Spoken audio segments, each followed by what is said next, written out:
Bonjour à tous et bienvenue pour cette nouvelle vidéo.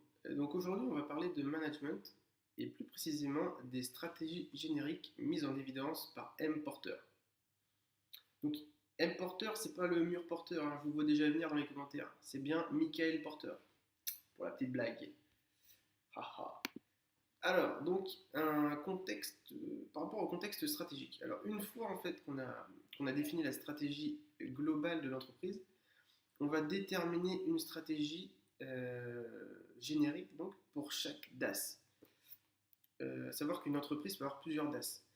Mais vous allez me dire, mais qu'est-ce qu'un DAS? Eh bien, un DAS, si vous voulez, c'est un métier de l'entreprise. Par exemple, si on prend Apple, qu'est-ce qu'ils font Apple? Ils produisent des téléphones, des iPhones, mais ils produisent également des Mac, des ordinateurs. Eh bien, là, on va concrètement avoir deux métiers distincts.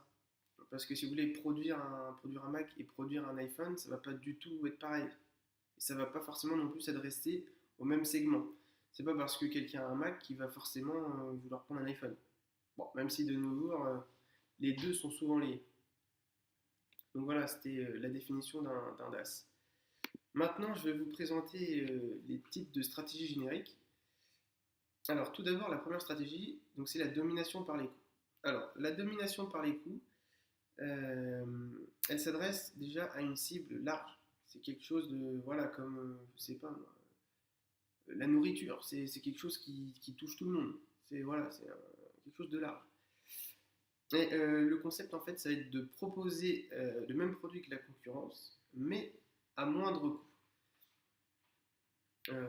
Donc ça va passer souvent par des économies d'échelle. On va essayer de produire plus justement pour réduire les coûts, produire en grande quantité.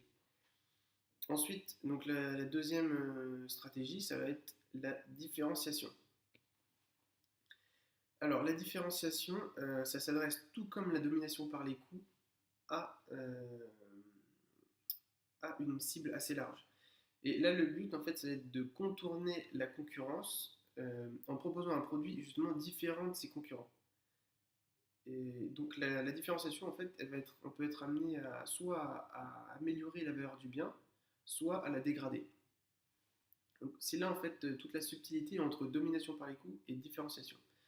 Dans la domination par les coûts, la valeur en fait ne bouge pas. C'est juste qu'on produit à moindre coût. Donc forcément, on va vendre moins cher, mais la valeur perçue par le client ne change pas. Alors que dans la différenciation, on va justement faire exprès de faire varier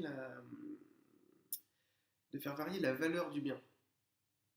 Donc voilà, c'est en ce sens qu'on va différencier la domination par les coûts de la différenciation. Et ensuite, donc la troisième stratégie, ça va être la focalisation. Donc là, la focalisation, contrairement aux deux autres stratégies qu'on a évoquées avant, la firme ici va se concentrer sur un secteur vraiment très étroit, qui donc justement n'est pas satisfait par l'offre standard.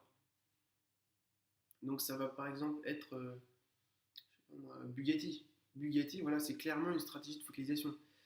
Et justement, on pourrait hésiter entre différenciation et focalisation. Sauf que comme on l'a vu précédemment, la différenciation, ça s'adresse à une cible assez large. Et la focalisation à une cible assez étroite. Et entre nous, des gens qui peuvent se permettre d'acheter des Bugatti, moi, j'en connais pas des masses, hein. Donc c'est clairement une stratégie de focalisation. C'est un secteur très étroit. Voilà, c'était donc c'est comme ça qu'on peut différencier la différenciation et la focalisation. Voilà, et donc n'oubliez pas, on ne retient par DAS qu'une seule de ces trois stratégies. Voilà, on arrive donc à la fin de cette vidéo. J'espère que ça vous a plu. Si c'est le cas, n'hésitez pas à me le faire savoir dans les commentaires. Vous pouvez également me laisser un pouce bleu. Euh, voilà, on se retrouve très vite pour une prochaine vidéo. Et moi, je vous laisse là. Ciao!